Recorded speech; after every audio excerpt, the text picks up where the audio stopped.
Accelerating trust is critical to a leader's success. This is Amy Riley with The Courage of a Leader, and I want to talk about how do we accelerate trust. So we hear a lot these days about how you have to build trust and how it takes time to build trust. I would like to encourage you to think about that differently. Instead of building trust, think about extending trust and know that it doesn't have to take a long time to create trust in a relationship.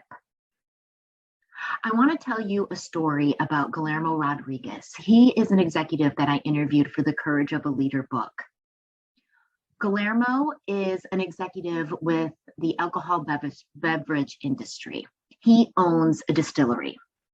And he saw this tendency between distillers and distributors to point fingers at themselves when things were going well, and to point fingers at others when things were not going as well.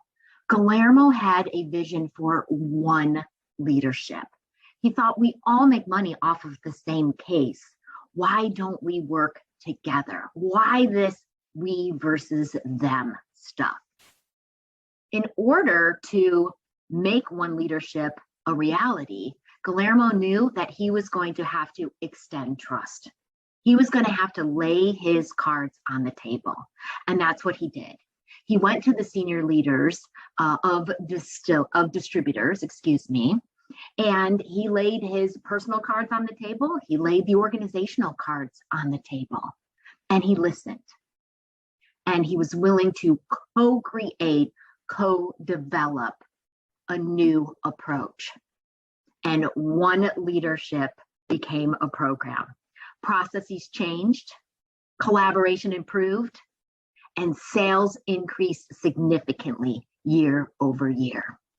The secret to accelerating trust is to extend trust. Extend trust, and then it's there. It exists in the relationship. Now, is it risky? Yes, trusting always is.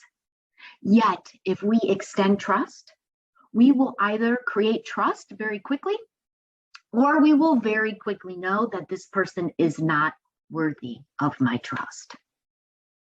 Guillermo put it this way, right? Not one mistake is going to break me. Not one success is going to make me. It is about consistency. And you will win over time if you're extending trust. This is Amy Riley with The Courage of a Leader.